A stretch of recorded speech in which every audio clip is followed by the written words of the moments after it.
Welcome to Boomers versus Zoomers, Bridging the Generational Divide. First, I would like to thank the sponsors of the session, which is the Belonging Forum. Thank you very much for Belonging Forum for sponsoring and us being able to have that discussion. At the moment, every social, political and economic discussion in the UK today seems to get framed in the binary of Boomers versus Zoomers. The Boomers are seen as the generation that never had it so good.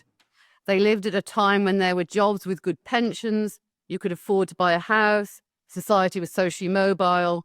They are the people who voted for Brexit, and we can see the Labour Party took the winter fuel allowance. They've had a lot of benefits, it is seen. The Zoomers are the COVID generation. All the cards are stacked against them. They had key milestones broken through COVID. They can't get on the housing ladder. They are a crisis generation. In this session, we will look at how valid are those ways of looking. How useful is this generational discussion? Does it really explain what is going on? And is it a barrier for both young and old to look at society in this way? And to look at this issue, I have 4 amazing panelists. So the first speaker is Jenny Bristow. Jenny is a reader in sociology at Canterbury Christ Church University and author of The Corona Generation, Coming of Age in a Crisis and Growing Up in Lockdown. And Jenny, I think, was one of the first people who understood politically why the generation discussion was so important. So, it's now quite popular, isn't it? But you were way ahead of the pack in thinking about that. On this side is Felice Baspal, who's a project assistant of Ideas Matters student at Trinity College Dublin, and so hopefully is representing the younger generation on this panel. Third, we have Natalie Turner, and Natalie is the Deputy Director of the Localities for Centre for Ageing Better. And last but not least, Abbott Christopher Jameson. What Christopher does, I think, is always go a lot more deeper than you thought the subject could, than you think about the subject. And so I think that's very useful, particularly in a relationship, is thinking about old and young, some, in many ways, very deep subject. Speakers have got 5 to 6 minutes. Jenny. Thank you, Jane. Okay, so in 2021, a group of demographers and social scientists wrote to the American Pew Research Center asking them to stop using labels such as boomers, millennials, etc. And they accused Pew of divisiveness and pseudoscience. Pew actually agreed with them, and by 2023, it said it would stop using these labels. It said the field of generational research has been flooded with content that's often sold as research, but is more like clickbait or marketing mythology. And it added that there had been growing criticism about generational research and the use of these labels that we're all familiar with. And that's true. And I was one of those critics. I mean, since 2010, I've been researching the problem of generationalism, which is a horrible word to say. But it refers to the way in which social problems are explained in terms of generations, or more specifically, generational caricatures. So, for example, I've looked in detail at the way that the baby boomer generation have been constructed as a social problem, responsible for everything, allegedly, from the crisis of the welfare state to the problems of the housing market, to problems of climate change, the political crisis, everything. So I think, yes, this is a generationalism, breeds a narrative that is poisonously divisive. It sets age groups against each other. Even within families, I think that's the worst thing, because generations aren't just cohorts, they are embodied within the people around us. And in the case of the baby boom generation, it's explicitly ageist as well. It encourages a sense of fatalism and grievance amongst young people. So it doesn't take young people anywhere. However, on the positive side, I have also sought to develop the potential of generational research for making sense of uncertain times, where older political and sociological framings, for example, left versus right, or kind of clear-cut distinctions over class, discussions around sex, race, all of these things have become muddled, and much less kind of clear than they were perhaps once understood. And I think that looking at generations properly can help us to understand something about history and time. It helps us to understand how people shape and are shaped by the zeitgeist, the spirit of the age. So, whilst generational labels are overused and quite daft, I don't think the concept of generation is. I mean, I don't want to throw the baby out with the bathwater, so to speak. And also, I don't think that we should ignore tensions that do exist or may exist between different generations in society. My current project is a book looking at the experience of young people. The working title is "Growing Up in the Culture Wars," and it's about exploring how young people are coming of age today. So particularly looking, I suppose, at the generation that we normally call Gen Z or Gen Z. And these are people who are coming into adulthood in a time that does feel, I would argue, radically different to their elders. You know, we are certainly not in the 20th century normal anymore. And I don't think we know as a society where we are. And we see various explanations for the difficulties experienced by this particular cohort of young people. There's a lot of discussion about technology. Jonathan Haidt's recent book, The Anxious Generation, has had a lot of publicity that tends to explain their problems in terms of social media specifically. We have discussions about the COVID generation, kind of shaped, but at the extreme, arguments that have just been irretrievably damaged by the impact of lockdowns. So we have discussions about the degree of kind of fractious polarization politically and culturally, and that exists at the moment. Now, I don't think you can isolate one of these things. I mean, I think, for example, trying to pick off social media as the determining factor, I think is a mistake. It kind of confuses more than it clarifies. But I think it is fair to say that this unease relates to shift in the normative taken for granted structures and beliefs in our society that is still kind of being worked through. And ideas around the meaning of, for example, concepts that used to be generally understood on a common sense level, sex and gender, race and racism, nationhood and citizenship, freedom and security, health and illness, and all of that, means that sometimes we do experience something as it feels like older and younger sections of society are talking in different languages. I mean, I asked my students about this the other week, and I said, where are the generational differences in discussions, that the way discussions are had? And the first thing that they mentioned was mental health. I think that's really true. I think young people have a very different kind of concept of mental health than, say, older people. Gender is another one. And we also know that the interpretation of history that, say, my generation grew up with is quite different to that my children grew up with. At extremes, this can seem like we're living in different realities and fuels the kind of standoffs, nearly finished, such as OK Boomer on the one hand or Snowflake on the other hand.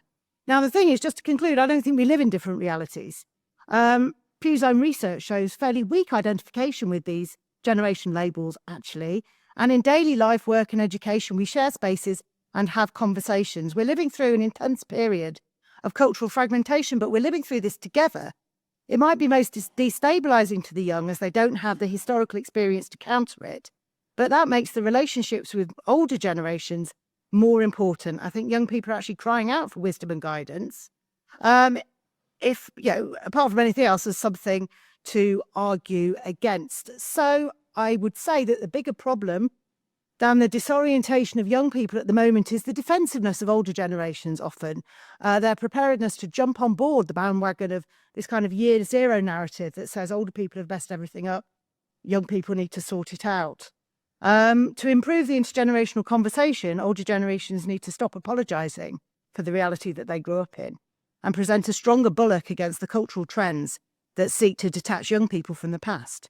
And younger generations need to be more savvy about the ideas and initiatives that are propagated in their name as the voice of youth, the future, the right side of history, and so forth, and be prepared to engage and argue with their elders rather than retreating into safe spaces and echo chambers. Thanks, Jenny. Philippe. Thank you very much for having me. There's this statistic I like to bring out sometimes, which was a study that came out about, I think, a couple of years ago, that showed, shock horror, that uni students have worse mental health than the general population. And I saw this statistic and thought, well, we don't know what we're doing. We're confused. Of course, young people who are in a period of flux, they're thinking about what they want to do with their lives. Of course, we have worse mental health, whatever that means, than the average population. I think this is just something to kind of start with. I think sometimes this picture Zoomers have of boomers as having a very chummy life is, to an extent, true. But on another level, we are looking to them and we're a bit envious that they have it all sorted out, which we don't yet.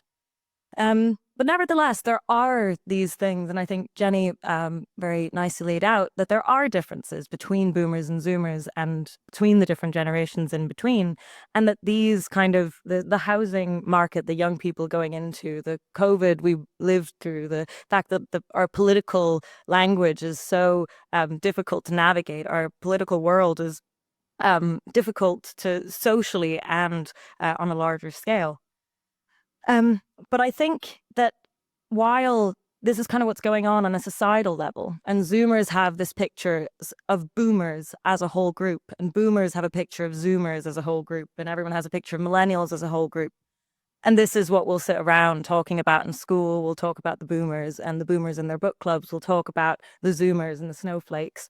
But actually, within families, I don't think this is exactly how it plays out. Because actually, another interesting thing we see is that young people are less likely to move out.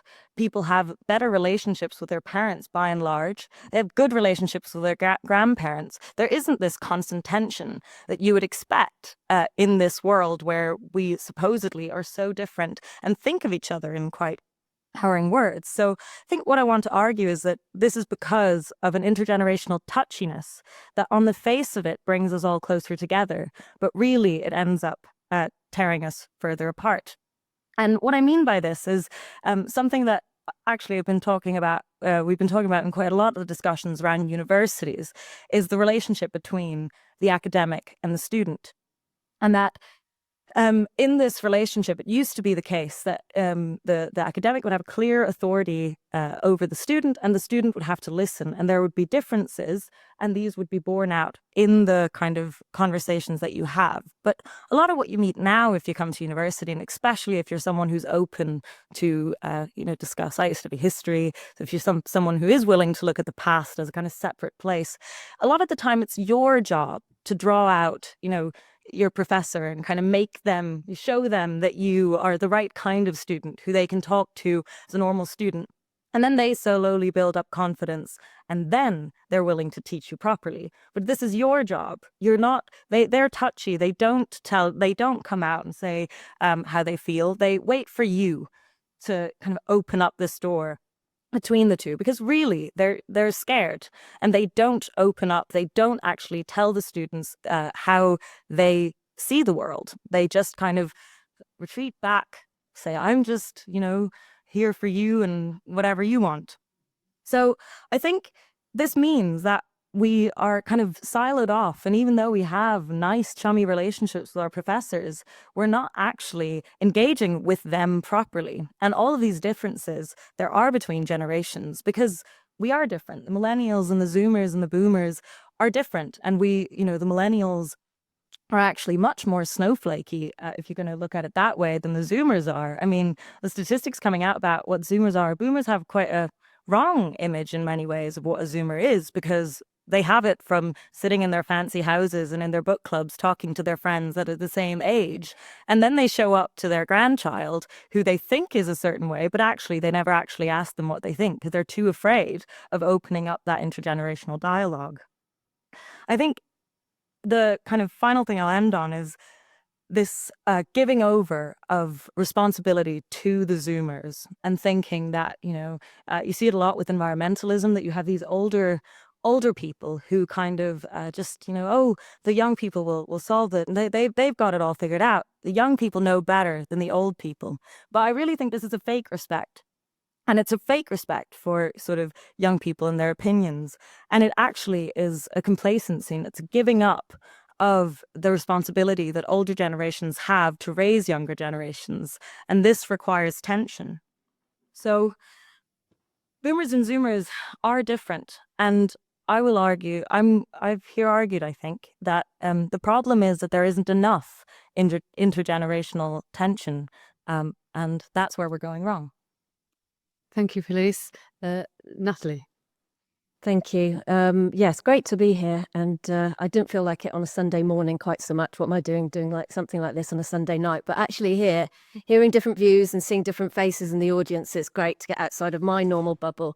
I work for a Centre for Ageing Better. We're one of the government What Works centres. We try to get under the skin of the evidence about what it's like to grow old in this country today, and how we can help more people now and in the future have a good later life. So I'm just going to talk quickly about the kind of this definitional stuff around generations. A lot of the nuance has been picked up by my fellow passengers, sorry, kind of on this journey that we can call this panel. Panelists, there we go.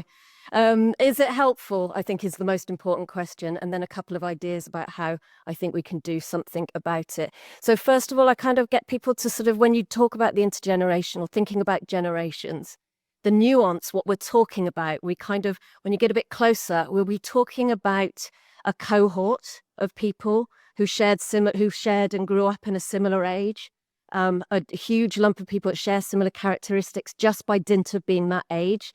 Well, that I think has some problems, and Pew has picked that up. It's like at what day on what year do you suddenly tip over into becoming a Zoomer? So we know there are issues around that, but I'm not saying that there aren't ways of defining it. Or are we talking about things which are actually about changes that happen as we go through life, characteristics that are built on the fact that as we grow older, our views may change, and that we are talking about things that when the Zoomers today, when they hit 60, 70, 80, will have similar changes in their characteristics. So there's a nuance there. And then the other one is kind of peer effects. So we talked about COVID, you could say one of the war and post-war period. And I'm going to talk a little bit about capitalism, like events, things that happen that influence people of different ages. So the characteristics there. So when you're talking about generational characteristics, think what you're talking about and where it comes from. So I think that's why kind of treatise there, I suppose. And then the other thing I was going to talk about is it helpful? And I don't think it's helpful academically, helpful for us interest, sometimes helpful for politicians and for the media to be able to divide people and box them up and say people are like this, people are not like that. But actually older people are the most diverse. As you grow older, you become more different from your peers. They're the most diverse generations. There are many more differences within a generation than there are between a generation. And one of the ways that particularly shows up is around wealth. Very often we're talking about old. People say old when they mean wealthy. And actually the gap in wealth within generations, older generations, is much greater than the gap in wealth between younger and older. You are poor and old, you have fewer prospects and a worse life than if you are old and rich, and the difference is marked. And I'll just pick up my thing. So what else was I going to say about that? So I think that the other key thing around that kind of wealth divide is the kind of the system that goes behind that. As we grow older, we accumulate. We accumulate advantage. We also accumulate disadvantage. And so the gaps in life expectancy is stalling. Healthy life expectancy, that's the number of years you can expect to live without a health condition or a disability, is going backwards. And that is particularly the case for groups of disadvantaged older people. So the inequalities are growing for those people. If you are a poorer Bangladeshi woman, you are likely to get a health condition 30 years before your white, wealthy counterpart. 30 years. So actually, that's what we're talking about. We're not talking about age, we're talking about inequalities. And we're talking about the expansion, largely through capitalism and the way we value wealth. And that actually the older people and boomers have gone through a process where if you were lucky, you started off with a little bit, that was able to grow. If you started off with nothing, that has got worse. So I think we need to really think what we're talking about and don't just talk paint. The vast majority of pension poverty is growing as well in this country. So don't just kind of talk about people in their book clubs and they're wealthy and their big houses, because yes, that is true for some, but for other people, they're sitting in private rented sector accommodation for the rest of their life and trying to figure out how to get the heating on that winter. And I was really pleased to see the backlash against that, right? If the government could have we've got a situation with the fuel poverty allowance being taken away, that we actually have the most vulnerable older people having to apply through pension credit to get that allowance and not thinking up a process which those who don't need it could apply to get it back. So I just ask for people to think a little bit about that. So then the final one is, what do we do about it? So for me, if we're talking about it being helpful for social justice, which is what I'm interested in, and change, and I think many of you will be here, is that yes, contact. It's always good when it comes to division, more contact, more time, generations spent together, recognizing the community and family bonds, but also solidarity, because we have more in common than divides us. The evidence suggests older people act on and care about climate change just as much as younger generations. Private sector, as I said, private rented sector, people living in private rented sector accommodation in older age is growing. There is solidarity there. If you were to walk different groups of people around a housing estate, it is older women and young girls who feel most afraid of the same parts of their urban environment. There is solidarity, and we can create change if we actually look for what we've got in common, not what divides us. So that's my... Thank you, Natalie. Father Christopher. It's my privilege as a Benedictine monk to have contact with Buddhist monks. And I found myself recently sitting at an event next to the abbot of Amaravati Monastery near Berkhamsted. He's very British, but he's a Buddhist abbot. And we were talking about novices joining our respective communities. And I said, yes, it's striking that the new people joining our monasteries, men and women, we have monasteries of women and monasteries of men, like the old Latin liturgy. As you may know, in the 1960s, the Catholic Church translated its Latin liturgy into English. And at the same time, the Anglican Church translated the King James Bible into a more accessible English and so on. And this was a great work of the baby boomer generation, was to, modernize. And he said, yes, we translated the Pali texts that we chant into English as well. And he said, our novices now want to chant the texts in Pali, not in English. I thought, this is really interesting. This appears to have absolutely nothing to do with religion. It seems to have everything to do with young people today. If the same thing's happening in Buddhist and Benedictine monasteries, surely this is something really significant. And we reflected on it, and we think it's something about the significance of identity among younger people today, a much greater sense of identity. And it goes a bit like this in religious terms. If you've struggled as a young person to either join a faith community or retain your membership of a faith community, the last thing you want somebody to say is that very 1960s liberal thing, oh, all religions are the same, or yes, well, we've got to modernize and whatever. What you want somebody to say is, well done, you've joined this very special, distinctive group of people, and here are these very distinctive and different things that we do. We chant in Pali, we don't chant in English, we chant in Latin, we don't chant in English, and so on. And it led me to reflect that the real concern of people joining our monasteries now compared to in previous generations is the concern about my identity. And I think if I look back, I think our generation, the generation of older people, when we were young, our concern was this, that the post-war world of the 50s and 60s struck us as being full of hypocrisy and injustice. So our campaign was to go for truth and justice, to overcome hypocrisy and injustice. And it seemed to us that part of that was to modernize the world in which we live in a very liberal way.